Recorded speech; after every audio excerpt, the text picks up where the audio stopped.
ഇന്ന മിൻ അഹബ്ബികും ഇലയ്യ വഅഖറബികും മിന്നി മജ്ലിസൻ യൗമൽ ഖിയാമ. ഹബീബിന്റെ കൂടെ ഇരിക്കണമെന്ന് ആഗ്രഹമുള്ളവരെ, ഹബീബായ നബി തങ്ങൾ നമ്മളെ സ്നേഹിക്കണമെന്ന് ഇഷ്ടപ്പെടുന്നുണ്ടെങ്കിൽ ഇത് ചെയ്യണം. നമുക്ക് അങ്ങോട്ട് നബിയെ സ്നേഹിക്കാൻ പറ്റും സല്ലല്ലാഹു അലൈഹി വസല്ലം. നബി തങ്ങൾ സല്ലല്ലാഹു അലൈഹി വസല്ലം നമ്മളെ ഇങ്ങോട്ട് സ്നേഹിക്കുന്നത് എപ്പോഴാണ്? അതാണ് ഈ പറഞ്ഞ ഹദീസ്. ഇമാം തുർമിദി റളിയല്ലാഹു അൻഹു, ഇമാം തബറാനി തങ്ങൾ, ഇബ്നു ഹിബ്ബാൻ തങ്ങൾ, റുവാത്തു സഹീഹ്, ഇമാം ബുഖാരി തങ്ങളുടെയും മുസ്ലിം തങ്ങളുടെയൊക്കെ റിവായത്തുകൾ വന്ന റാവിമാർ വന്ന വളരെ പ്രബലമായ ഹദീസാണ് എന്നർത്ഥം. അതാണ് അഹാസിനുക്കും അഖ്ലാഖ, നിങ്ങളിൽ ഏറ്റവും നല്ല സൽസ്വഭാവമുള്ള ആളുകളാണ് എന്റെ അരികത്ത് നാളെ അരികത്ത് വന്നിരിക്കാനും ഞാൻ ഏറ്റവും സ്നേഹിക്കുന്ന ആളുകളും നിങ്ങളിൽ സൽസ്വഭാവമുള്ള ആളാണ്. ഹബീബായ സല്ലല്ലാഹു അലൈഹി വസല്ലം തങ്ങളാണെങ്കിലോ വഇന്നക ലഅലാ ഖുലുഖിൻ അദീം, ഹബീബായ നബിയെ അങ്ങയുടെ സ്വഭാവം അമേസിംഗ്, അത്ഭുതകരമാണ് നബി അങ്ങയുടെ സ്വഭാവം സല്ലല്ലാഹു അലൈഹി വസല്ലം, അത്ഭുതകരമാണ്. നമുക്ക് നബി സല്ലല്ലാഹു അലൈഹി വസല്ലം തങ്ങളുടെ ജീവിതത്തിന്റെ ഓരോരോ അനുഭവങ്ങൾ എടുത്തു നോക്കിയാൽ മനസ്സിലായി ഇതൊരു സാധാരണ ഒരു മനുഷ്യന്റെ സാധാരണ ഒരു ജീവിതത്തിലുള്ള ഒരു പെരുമാറ്റമല്ല ഹബീബിന്റേത് സല്ലല്ലാഹു അലൈഹി വസല്ലം. നമുക്ക് മനുഷ്യന്മാർക്ക് കഴിയൂലെന്നൊക്കെ തോന്നിപ്പോകും. എങ്ങനെ തങ്ങളത് നേടിയെടുത്തു എന്നാ സല്ലല്ലാഹു അലൈഹി വസല്ലം. അല്ലാഹു തആല കൊടുത്ത തർബിയത്താണത്. അതുകൊണ്ടാണ് ഹാസിനുക്കും അഖ്ലാഖ, നിങ്ങളിൽ ഏറ്റവും നല്ല സൽസ്വഭാവമുള്ള ആളുകൾ അവരാരാണെന്ന് ഹബീബ് തങ്ങൾ വിശദീകരിക്കുന്നു. അൽ മൗതൂന അക്നാഫൻ, ചാഞ്ഞു കിടക്കുന്നവരെന്ന് പറയില്ലേ, ചാഞ്ഞു കിടക്കുന്ന മരത്തെ ചവിട്ടി കയറാൻ പറ്റുമല്ലോ എന്നൊക്കെ നമ്മളൊരു ഉദാഹരണം പറയുമല്ലോ ചിലപ്പോ. അൽ മൗതൂന അക്നാഫൻ, അവരുടെ തോളിൽ ചവിട്ടി മറ്റുള്ളവർ കടന്നുപോകും എന്ന് പറഞ്ഞാൽ അവർ ഒതുങ്ങിക്കൊടുക്കുന്ന ആളുകളാണ്, മറ്റുള്ളവരുടെ തോളിൽ ചവിട്ടി പോകും. അൽ മൗതൂന അക്നാഫൻ, അവരുടെ സൈഡുകൾ മറ്റുള്ളവർക്ക് ചവിട്ടാൻ വേണ്ടി നിന്നുകൊടുക്കുന്നവരാണ്. അവർക്കൊന്നും വിഷയമല്ല. അങ്ങനത്തെ ആളുകൾ, സഹിക്കുന്ന ആളുകൾ, വളരെ വിനയവും താഴ്മയുള്ള ആളുകൾ. അല്ലദീന യഅലഫൂന വയുലഫൂൻ, അവരങ്ങോട്ട് ഇണങ്ങിച്ചേരുന്നവരാണ്, അവരോട് ഇങ്ങോട്ടും ഇണങ്ങിച്ചേരാൻ പറ്റുന്നവരാണ്. അങ്ങനെ സൽസ്വഭാവമുള്ളവര്. ചില ആളുകളുണ്ടാവും, അവരോട് ചെന്ന് മിണ്ടാൻ എനിക്ക് പേടിയാണ്, സലാം പറയാൻ പേടിയാണ്, എന്താ മറുപടി വരാന്ന് അറിയില്ല, അതുകൊണ്ട് അങ്ങനത്തെ ആളുടെ കാര്യം പോക്കാണ്. യഅലഫൂന വയുലഫൂൻ, ഇങ്ങോട്ട് സ്നേഹം കാണിക്കും, അങ്ങോട്ട് സ്നേഹിക്കപ്പെടാനും കഴിയും. അത്തരം സൗമ്യരായ ആളുകൾ എന്നാണ് ഈ സൽസ്വഭാവികൾ എന്നും നബി തങ്ങൾ പറഞ്ഞതിന്റെ അർത്ഥം സല്ലല്ലാഹു അലൈഹി വസല്ലം. അള്ളാഹു നമുക്കതിന്റെ തൗഫീക്ക് നൽകട്ടെ. എപ്പോഴെന്ത് ചെയ്യണ്ട, ഒരു റൂളിംഗ് സ്വഭാവം വേണ്ട. ഞാൻ പറഞ്ഞത് നടക്കുള്ളൂ അങ്ങനെയൊന്നും പറയണ്ട. എന്ത് ചെയ്യാ, ഒതുങ്ങി ജീവിക്കുക. ഒതുങ്ങി കൊടുക്കാന്ന് പറയില്ലേ, മൗതൂന അക്നാഫൻ. ഇനി നബി തങ്ങൾ സല്ലല്ലാഹു അലൈഹി വസല്ലം ഇതിന് നേരെ ഓപ്പോസിറ്റുള്ള ഒരു വിഭാഗത്തെ പറഞ്ഞിട്ടുണ്ട്. ശ്രദ്ധിച്ചു കേൾക്കുക. വഇന്ന മിൻ അബ്ഗദികും ഇലയ്യ, നിങ്ങളിൽ ഞാൻ ഏറ്റവും ദേഷ്യപ്പെടുന്ന ആള്, നബി തങ്ങൾ ദേഷ്യപ്പെടുന്നവര്, അല്ലാഹു കാത്തുരക്ഷിക്കട്ടെ, തങ്ങൾക്ക് ഇഷ്ടമല്ല. വഅബ്അദികും മിന്നി മജ്ലിസൻ യൗമൽ ഖിയാമ, ഖിയാമത്ത് നാളിൽ എന്നിൽ നിന്ന് ഒരുപാട് ദൂരം മാത്രമേ നിൽക്കാൻ കഴിയൂ. അത്തരം ആളുകളെ ഞാൻ പറഞ്ഞു തരാം. അസ്വഉകും അഖ്ലാഖ, നിങ്ങളിൽ ഏറ്റവും സ്വഭാവം മോശമായവർ അവരാരാണെന്ന് ഹബീബ് തന്നെ വിശദീകരിക്കുന്നു സല്ലല്ലാഹു അലൈഹി വസല്ലം. അസ്സർസാറൂന അൽ മുതഫൈഹിഖൂന അൽ മുതശദ്ദിഖൂൻ. അസ്സർസാറൂന, സർസാറു എന്ന് പറഞ്ഞാൽ വെറുതെ അനാവശ്യമായിട്ട് ഇങ്ങനെ വർത്തമാനം പറഞ്ഞിരിക്കുന്ന ആളുകൾ. വർത്തമാനം പറഞ്ഞ് ബോറടിപ്പിക്കുക എന്ന് പറയില്ല, ചടപ്പിക്കുന്ന ആളുകൾ. അങ്ങനെ ചടപ്പിക്കാൻ പാടില്ല എന്നാ ഒന്നവേ നിർത്താൻ നമ്മളല്ലേ. സർസാറൂൻ, ചിലതല്ല പറഞ്ഞ് ബോറടിപ്പിക്കുന്നു. അടുത്തിരുന്നൊക്കെ പെട്ടുപോകും ചിലപ്പോ. വർത്തമാനം പറഞ്ഞിട്ടേ ഇങ്ങോട്ട് റെസ്പോൺസ് ഇല്ലാതെ റേഡിയോ പോലെ വർത്താനം പറയാം. ഞാൻ പറയണതൊക്കെ കേട്ടാൽ മതി എന്ന് പറഞ്ഞ് അങ്ങനെ പറഞ്ഞിരിക്കുന്ന ആളുകൾ. അങ്ങനെ ഉണ്ടാവും മനുഷ്യന്മാരുടെ. ഇതിന്റെയൊക്കെ ഉദാഹരണം ഇപ്പൊ നിങ്ങളുടെ റൂമിൽ തന്നെ ഉണ്ടാവും ചിലപ്പോൾ ഓരോരുത്തർക്കും. അങ്ങനെ ആവരുത്. നമ്മൾ ഒരാളെ ബോറടിപ്പിക്കരുത്. ഓരോരുത്തരുടെ സന്ദർഭ സാഹചര്യം കണ്ടിട്ടേ സംസാരിക്കാൻ പാടുള്ളൂ എന്നർത്ഥം. ഒരുപാട് സംസാരിക്കുക, അതും അനാവശ്യ വിഷയങ്ങളൊക്കെ ഇടപെട്ട് സംസാരിക്കുക. അവരുമായുള്ള ഒരു കാര്യമില്ല, എന്നാലും അതിൽ കയറിയിട്ട് പറയാ. അവരുമായിട്ട് ഒരു ബന്ധവുമില്ല, അവിടെ മിണ്ടാതിരുന്നാൽ മതി, ഇവർ തമ്മിലുള്ള വിഷയമാണ്, അതിൽ കയറിയിട്ട് സംസാരിക്കുക. അതിനാണ് സർസാറൂൻ എന്ന് പറയാ. ഹുവൽ കസീറുൽ കലാമി തകല്ലുഫൻ, അനാവശ്യമായി ഇടപെട്ട് ഒരുപാട് സംസാരിക്കുന്ന ആളുകൾ, നാളെ എന്റെ അരികത്ത് പോലും ഞാൻ അവരെ ഇരുത്തൂല, എനിക്കവരോട് ദേഷ്യമാണെന്ന് റസൂലുള്ളാഹി സ്വല്ലല്ലാഹു അലൈഹി വസല്ലം. ഇനി 2 വാക്കുകൂടെ തങ്ങൾ പറഞ്ഞു, അൽ മുതഫൈഹിഖൂന അൽ മുതശദ്ദിഖൂൻ. മുതഫൈഹിഖൂന അൽ മുതശദ്ദിഖൂൻ, മുതഫൈഹിഖൂൻ വൽ മുതശദ്ദിഖൂൻ. സ്വഹാബികൾ ചോദിച്ചു, യാ റസൂലല്ലാഹ്, നബി തങ്ങളെ, ഖദ് അലിംന സർസാറൂന വൽ മുതശദ്ദിഖൂൻ. മുതശദ്ദിഖീങ്ങൾ ആരാണ്? സർസാറൂൻ എന്ന് പറഞ്ഞവരാരാ? ഇത് ഞങ്ങൾക്ക് മനസ്സിലായി നബിയെ. ഫമൽ മുതഫൈഹിഖൂന, ഈ മുതഫൈഹിഖൂൻ എന്ന് പറഞ്ഞ വിഭാഗം ആരാണ്? ഖാല അൽ മുതകബ്ബിറൂൻ, അഹങ്കരിച്ചു നടക്കുന്ന ആളുകൾ. വലിയ അഹങ്കാരം, മനസ്സിൽ ഏതോ വലിയ ആളാണ് ഞാൻ എന്ന തോന്നൽ കൊണ്ടു നടക്കുന്ന ആളുകൾ.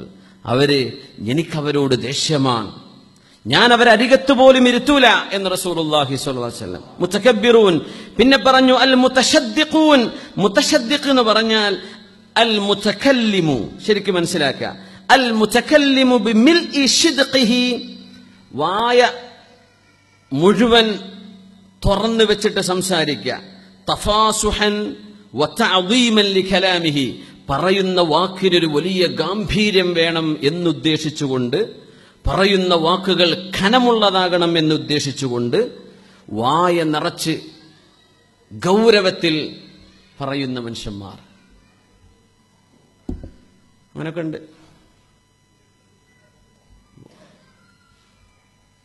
വായ നിറച്ച് പറയാൻ അള്ളാഹുവിന് ഇഷ്ടമല്ല, നബി തങ്ങൾക്ക് ഇഷ്ടമല്ല സ്വല്ലല്ലാഹു അലൈഹി വസല്ലം. ആ സന്ദർഭത്തിൽ എന്ന് പറഞ്ഞാൽ മതി. സന്ദർഭത്തിൽ അങ്ങനെ പറയണ്ട. അതെന്താ ഈ വായ നിറച്ച് പറയലാണ്? എന്തോ ഒരു വല്ലാത്ത ഒരു അഹങ്കാരത്തിന്റെ അങ്ങനെ കോപ്പിടിച്ച് പറയുന്ന മനുഷ്യന്മാരുണ്ട്. അത് ചെയ്യാൻ പാടില്ല. വല്ലാത്ത എന്ന് പറഞ്ഞ തൊണ്ടയിൽ നിന്നെടുത്തിട്ട് സംസാരിക്കുക, അതാണ് ഈ മുതശദ്ദിഖ് എന്ന് പറഞ്ഞ. അത് ചെയ്യാൻ പാടില്ല എന്ന് അള്ളാഹുവിന്റെ റസൂല് പറയാം സ്വല്ലല്ലാഹു അലൈഹി വസല്ലം. എന്നിട്ട് അങ്ങനെ തന്നെ വേളു പറയാം, അങ്ങനെ തന്നെ പ്രസംഗിക്കുക, അങ്ങനെ തന്നെ അഭിസംബോധന ചെയ്യുക. അത് ചെയ്യരുത്. ആര് ചെയ്താലും അത് കോപ്പിയെടുക്കാനും പാടില്ല. അങ്ങനെ ചെയ്യരുത്. നബി ഞങ്ങൾക്ക് അബ്അദുകും മിന്നി മജ്ലിസ, എന്റെ അരികത്ത് പോലും ഇരുത്താൻ ഞാൻ വിടൂല. അവര് ദൂരെയായിരിക്കും. ഇങ്ങനെ വായ നിറച്ച് ഗാംഭീര്യത്തിൽ തൊണ്ടയിൽ നിന്നെടുത്തിട്ട് ആ സംസാരമൊന്നും വേണ്ട. മാന്യമായൊരു മനുഷ്യന്റെ സംസാരം ഉണ്ടല്ലോ, അങ്ങനെ സംസാരിച്ചാൽ മതി. അതാണ് അള്ളാഹുവിന് ഇഷ്ടം. ഇങ്ങനെ ചെയ്യുന്ന ആളുകൾ, തങ്ങൾ എന്തിനാ ഇടത്ത് വിട്ടു പറയുന്നത്? ഇത്തരം സ്വഭാവങ്ങൾ നബി തങ്ങൾക്ക് ഇഷ്ടമല്ല എന്ന് തങ്ങൾ നേർത്ത് പറഞ്ഞു തരാം. അല്ലെങ്കിൽ ചീത്ത സ്വഭാവക്കാർ, തങ്ങൾക്ക് വിശദീകരിക്കേണ്ട ആവശ്യമില്ല. സൽസ്വഭാവം എന്താ, ചീത്ത സ്വഭാവം എന്താ, ഒരു കോമൺ സെൻസിൽ നമുക്ക് മനസ്സിലാക്കാൻ പറ്റുന്ന ചില കാര്യങ്ങളാണ്. പക്ഷെ നബി തങ്ങൾ ചേർത്ത് പറയാൻ, ഇങ്ങനെ പറയുന്ന ആളുകൾ ഇത് വേണ്ട, അത്തരം സ്വഭാവങ്ങൾ എനിക്കിഷ്ടമല്ല, അത്തരം ആളുകൾ ഞാൻ ദേഷ്യപ്പെടുന്നവരാണെന്നും എന്റെ അകലെയാണ് ഞാൻ അവരെ നിർത്തുക, അടുപ്പിക്കുക പോലുമില്ല എന്ന് ഖിയാമത്ത് നാളിൽ ഹബീബായ റസൂലുള്ളാഹി സ്വല്ലല്ലാഹു അലൈഹി വസല്ലം. അപ്പോ എന്ത് ചെയ്യണം? സംസാരിക്കുന്ന ആളുകളെ സംബന്ധിച്ചാണ് പറഞ്ഞത്, വാള് പറയുന്നവരെ കുറിച്ചാണ് പറയുന്നത്, പൊതുജനങ്ങളോട് സംസാരിക്കുന്നവരുടെ കുറിച്ചാണ് പറയുന്നത്, ഒരു വിഷയത്തിൽ ഇടപെട്ട് സംസാരിക്കുന്നവരോട്, ഇവരൊക്കെ ഈ വിഷയം ശ്രദ്ധിക്കണം. സർസാറൂൻ, അനാവശ്യമായി വെറുതെ സമയം കളയാൻ പാടില്ല. മുതഫൈഹിഖൂൻ, അഹങ്കാരത്തിന്റെ സ്വഭാവത്തിൽ ഏതോ വലിയ ആളാണ് എന്ന രീതിയിൽ സംസാരിക്കല്ലേ. അൽ മുതശദ്ദിഖൂൻ, വായ നിറച്ചു വെച്ചിട്ട് തൊണ്ടയിൽ നിന്ന് എടുത്തിട്ടുള്ള സംസാരം, അങ്ങനെയൊന്നും പറയും. പച്ച മലയാളത്തിൽ പറയുമ്പോൾ ആ മലയാളത്തിന് സ്വാഭാവികമായി പറയേണ്ട ഒരു എനർജി എടുത്തിട്ട് പറഞ്ഞാൽ മതി. ബാക്കി മൈക്കിന്റെ എനർജി കിട്ടിയാൽ മതി. തൊണ്ടയിൽ നിന്ന് എടുത്തിട്ട് എന്ത് ചെയ്യരുത്? ആ ഒരു ഗാംഭീര്യം ഉണ്ടാക്കേണ്ട ശബ്ദത്തിന് ചെയ്യാൻ പാടുള്ളതല്ല. അത് അള്ളാഹുവിന് ഇഷ്ടമല്ല, ഹബീബിന് ഇഷ്ടമല്ല സ്വല്ലല്ലാഹു അലൈഹി വസല്ലം. നമുക്കൊരു കാര്യം കൂടെ നബി തങ്ങൾ ഹബീബിന്റെ സ്വല്ലല്ലാഹു അലൈഹി വസല്ലം ഈ ഹിസാബിന്റെ സമയത്ത്, അവിടുത്തെ വിചാരണ സമയത്ത് ഹബീബിന്റെ ഷഫാഅത്ത് അള്ളാഹു നമുക്ക് നൽകണം. സ്വല്ലല്ലാഹു അലൈഹി വസല്ലം ഷഫാഅത്ത് ചെയ്യുന്നുണ്ട്. വഔലൻ നാസി ബിശഫാഅത്തിൻ നബി സ്വല്ലല്ലാഹു അലൈഹി വസല്ലം. എന്ത് വിചാരണ നേരിട്ടാൽ തന്നെയും ആ വിചാരണയിൽ ഹബീബായ സ്വല്ലല്ലാഹു അലൈഹി വസല്ലം തങ്ങളുടെ ഇന്റർസെഷൻ, തങ്ങളുടെ ഷഫാഅത്തുണ്ട്. ആ ഷഫാഅത്ത് കിട്ടിക്കഴിഞ്ഞാൽ ഹബീബായ സ്വല്ലല്ലാഹു അലൈഹി വസല്ലം തങ്ങളുടെ ഷഫാഅത്തിലൂടെ നമുക്ക് രക്ഷപ്പെടാൻ കഴിയും. അതിന് നമുക്ക് ചെയ്യാനുള്ള ഒരൊറ്റ പണി, ഔലന്നാസി ബി യൗമൽ ഖിയാമ, അന്ത്യനാളിൽ എന്നോട് ഏറ്റവും കടപ്പെട്ടിരിക്കുന്ന ആളുകൾ, അക്സറുഹും അലയ്യ സ്വലാത്തൻ, എനിക്ക് മേൽ ഒരുപാട് സ്വലാത്ത് ചൊല്ലുന്ന ആളുകളാണ്. സ്വല്ലൂ അലാ റസൂലില്ലാഹ്, ഇരുന്നുകൊണ്ട് അല്ലാഹുമ്മ സ്വല്ലി അലാ സയ്യിദിനാ മുഹമ്മദിൻ وعلى آل سيدنا محمد وبارك وسلم عليه. ഒരുപാട് സ്വലാത്ത് ചൊല്ലുക. അത് തന്നെ ഒരു തർബിയത്താണെന്നാണ്. സ്വലാത്ത് തന്നെ ഒരു തർബിയത്താണ്. നബി സല്ലല്ലാഹു അലൈഹി വസല്ലം തങ്ങളുടെ ഹബീബായ തങ്ങളുമായി ഒരു ആത്മീയ ബന്ധമുണ്ടാക്കുക. അങ്ങനെ അള്ളാഹുലേക്ക് നമുക്ക് എത്തിച്ചേരാൻ ഒരു മനുഷ്യരിലൂടെ നമുക്ക് വഴിയുള്ളൂ. അത് നബി തങ്ങളാണ് സല്ലല്ലാഹു അലൈഹി വസല്ലം. ഹബീബായ നബി തങ്ങളെ കണക്ട് ചെയ്യാതെ അള്ളാഹുലേക്ക് കണക്ട് ചെയ്യാൻ കഴിയൂല. സ്വലാത്ത് വർദ്ധിപ്പിക്കണം. അത് അല്ലാഹു തആല പറഞ്ഞു, ഇന്നല്ലാഹ വമലായികതഹു യുസല്ലൂന അലൻ നബി. എന്താണ് ഇതിന്റെ അർത്ഥം? അല്ലാഹു മലക്കുകളും പറയുന്നുണ്ട് സ്വല്ലല്ലാഹു അലൈക യാ റസൂലല്ലാഹ്. അല്ലാഹു മലക്കുകളും സ്വലാത്ത് ചൊല്ലിക്കൊണ്ടിരിക്കുകയാണ്. യാ അയ്യുഹല്ലദീന ആമനൂ സ്വല്ലൂ അലൈഹി വസല്ലിമൂ തസ്ലീമാ. അല്ലാഹുവിന്റെ റസൂലിന്റെ മേൽ സ്വലാത്തും സലാമും നിങ്ങൾ ചൊല്ലേണമേ. മറ്റമ്പിയാക്കന്മാരുടെ പേര് കേൾക്കുമ്പോൾ അലൈഹിസ്സലാം, ആദം അലൈഹിസ്സലാം, ഇബ്രാഹിം അലൈഹിസ്സലാം. പക്ഷെ നമ്മുടെ നബിയുടെ പേര് കേൾക്കുമ്പോൾ സ്വല്ലല്ലാഹു അലൈഹി വസല്ലം, സ്വലാത്തും സലാമും വേണം. അത് അല്ലാഹു ഈ പറഞ്ഞതുകൊണ്ട് സ്വല്ലു അലൈഹി വസല്ലിമു, സ്വലാത്തും സലാമും സ്വല്ലല്ലാഹു അലൈഹി വസല്ലം. നബി തങ്ങൾക്ക് വേണ്ടി പറയുമ്പോൾ ഇത് രണ്ടും പറയണമെന്നാണ് അള്ളാഹുവിന്റെ ഓർഡറാണത്. മാ മിൻകും മിൻ അഹദിൻ ഇല്ലാ സയുകല്ലിമുഹു റബ്ബുഹു യൗമൽ ഖിയാമ. ഓരോരുത്തരോടും അല്ലാഹു തആല നേർക്ക് നേരെ നാളെ സംസാരിക്കുമത്രേ. റസൂലുള്ളാഹി സ്വല്ലല്ലാഹു അലൈഹി വസല്ലം പറയുന്നു, ലൈസ ബൈനഹു വബൈനഹു തർജുമാൻ. അവന്റെയും അള്ളാഹുവിന്റെയും ഇടയിൽ ഒരു ഇടനിലക്കാരൻ ഉണ്ടാവില്ല. ഒരു മുബല്ലിഗിന്റെ ആവശ്യമില്ല, പരിഭാഷകന്റെ ആവശ്യമില്ല. അള്ളാഹു ഡയറക്റ്റ് സംസാരിക്കുന്നു. അപ്പോൾ നമ്മൾ സംസാരിക്കുമ്പോൾ ഒരാളോട് പറയുമ്പോൾ ഒരാൾക്ക് ഒരാളോടെ ഒരു നേരത്ത് കഴിയൂ. അള്ളാഹു തആല നമ്മളെ പോലെ അല്ലല്ലോ, അല്ലെ? മുഖാലിഫുൽ ഹവാദിസാൻ. അള്ളാഹു തആല അവന്റെ സൃഷ്ടികളെ പോലെയല്ല. ഓരോരുത്തരോടും ഒരേ സമയം അള്ളാഹിന്റെ എല്ലാ സൃഷ്ടികളോടും സംസാരിക്കാൻ അള്ളാഹുവിന് കഴിയും. അങ്ങനെയാണ്. നമുക്ക് ഒരാളോട് 1 to 1 സംസാരിക്കുമ്പോൾ രണ്ടാമത്തെ ഒരാളോട് സംസാരിക്കാൻ കഴിയില്ല, അല്ലെ? ഞാൻ ഇപ്പോൾ ഒരു കോളിലാണ്, അത് കഴിഞ്ഞിട്ട് വിളിക്കാന്നാ പറയാം. രണ്ടാളോട് ഒരേ സമയം സംസാരിക്കാൻ കഴിയില്ലല്ലോ. പക്ഷെ അള്ളാഹുവിനത് കഴിയും. അള്ളാഹു തആല ഒരേ സമയം എല്ലാവരോടും അള്ളാഹുവിന് സംസാരിക്കാൻ കഴിയും. അതുകൊണ്ടാണ് ഹിസാബ് പെട്ടെന്ന് തീരും എന്ന് തന്നെ പറഞ്ഞത്. നമ്മൾ ക്യൂലായി പോകില്ല, പഠിച്ചവൻ എന്റെ ടോക്കൺ കിട്ടുമ്പോഴേക്കും വൈകുന്നേരാവിലെ അങ്ങനെയൊന്നും ചിന്തിക്കേണ്ട. അള്ളാഹുവിൻ്റെത് ഹിസാബൻ വളരെ വളരെ പെട്ടെന്നുള്ള ഹിസാബാണ്. ഓരോരുത്തരോടും തൽസമയം അള്ളാഹുവിന് വേറിട്ട ആളുകളോട് ഒരേ സമയം റബ്ബിന് ഹിസാബ് ചെയ്യാൻ കഴിയും. എല്ലാവരോടും അള്ളാഹു 1 to 1 അള്ളാഹുവിന്റെ മുമ്പിലേക്ക് എത്തുമെന്നാണ്. ലൈസ ബൈനഹു വബൈനഹു തർജുമാൻ ഫയൻദുറ അയ്മന മിൻഹു. അള്ളാഹുവിന്റെ മുമ്പിൽ നിൽക്കുന്ന രംഗം ആലോചിച്ച് നോക്കുക. അള്ളാഹു തആല നമ്മുടെ മുമ്പിൽ ഹാദിറായി നിൽക്കുകയാണ്. അള്ളാഹുവിനോട് നമ്മൾ സംസാരിച്ചു കൊണ്ടിരിക്കുന്നു. നമ്മൾ വലതു ഭാഗത്തേക്ക് നോക്കും, ഫലാ യറാ ഇല്ലാ മാ ഖദ്ദമ. നമ്മൾ ചെയ്തു കൂട്ടിയതല്ലാതെ മറ്റൊന്നും അവിടെ കാണുന്നില്ല. ഇടതുഭാഗത്തേക്ക് നോക്കുന്നു, ഫലാ യറാ ഇല്ലാ മാ ഖദ്ദമ. നമ്മൾ ചെയ്തതല്ലാതെ മറ്റൊന്നും അവിടെയില്ല. യൻദുറു ബൈന യദൈഹി ഫലാ യറാ ഇല്ല അന്നാർ. മുമ്പിലേക്ക് നോക്കുമ്പോൾ നരകമാണ് അവിടെ കാത്തിരിക്കുന്നത്. ഫത്തഖുന്നാർ വലൗ ബിശിഖ്ഖി തംറ. അതുകൊണ്ട് ജനങ്ങളെ നരകത്തെ കാത്തോളൂ. വലൗ ബിശിഖ്ഖി തംറ. ഒരു കാരക്കയുടെ ഒരു ചീള് കൊടുക്കാനേ നിങ്ങളെ കൊണ്ട് കഴിയൂ. അതെങ്കിലും ദാനം കൊടുത്തിട്ട് അള്ളാഹുവിന്റെ നരകത്തിൽ നിന്ന് ശരീരം കാത്തോളൂ എന്ന് മഹാനായ ഹബീബ് റസൂലുള്ളാഹി സ്വല്ലല്ലാഹു അലൈഹി വസല്ലം അള്ളാഹുവിനോട് സംസാരിക്കുമ്പോൾ വലതു ഭാഗത്ത് നമ്മൾ ചെയ്തത്, ഇടതു ഭാഗത്ത് നമ്മൾ ചെയ്തത്. മുമ്പിൽ നരകമാണുള്ളത്. പരാജയപ്പെട്ട പിന്നെ നരകത്തിലേക്കാണ്. അങ്ങനെ വരുന്ന ഒരു സമയം നിങ്ങൾക്ക് വരാനുണ്ട്. ആ നേരത്തെ നരകത്തിലേക്ക് പോവാതിരിക്കാൻ ഒരു കാരക്ക മുഴുവൻ കൊടുത്തതിന് എത്രയായിരിക്കും കൂലി? കാരക്കന്റെ ഒരു ചീളെ കൊടുക്കാൻ കഴിയൂ. അത് കൊടുത്തിട്ടെങ്കിലും എന്ത് ചെയ്യണം?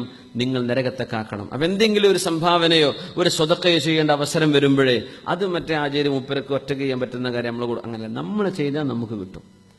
നമ്മൾ എന്ത് ചെയ്യുക? നമ്മളെ കൊണ്ട് 1000 കൊടുക്കാൻ പറ്റൂല, 10 കൊടുക്കാൻ പറ്റുമോ? പറ്റൂ. 1 കൊടുക്കാൻ പറ്റുമോ? പറ്റൂ. എന്നാ നമ്മൾ ചെയ്യാം. നമ്മളെ കൊണ്ട് പറ്റുന്ന ചെയ്യുക. ബാക്കിയുള്ള ആളുകൾ ചെയ്തോട്ടെ. അതുകൊണ്ടാണ് നമ്മുടെ നാട്ടിലൊക്കെ പള്ളിയെടുപ്പിക്കുമ്പോൾ എല്ലാ അറബികൾ തന്നെ എടുത്തോട്ടെ എന്ന് പറയരുത്. അറബികളെടുത്ത ഊൽക്കതിന് കൂലി ഇട്ടു, ഒരു കുഴപ്പമില്ല. അവർക്ക് അതിന് കൂലി എമ്പാടുള്ള കൊടുക്കും, ഇഷ്ടം പോലെ. നമ്മൾ കൊടുത്താൽ നമുക്കും കിട്ടും ഇൻഷാ അല്ലാഹ്. അല്ലാഹു തആല തൗഫീഖ് തരട്ടെ. صلوا على النبي محمد وآله اللهم صل على سيدنا محمد وعلى آل سيدنا محمد وبارك وسلم عليه اللهم صل على سيدنا محمد وعلى آل سيدنا محمد وبارك وسلم عليه آمين. അള്ളാഹുവിന്റെ ഹബീബിന്റെ ഹദ്റത്തിലേക്ക് അള്ളാഹു ഈ സ്വലാത്ത് എത്തിച്ചു കൊടുക്കട്ടെ.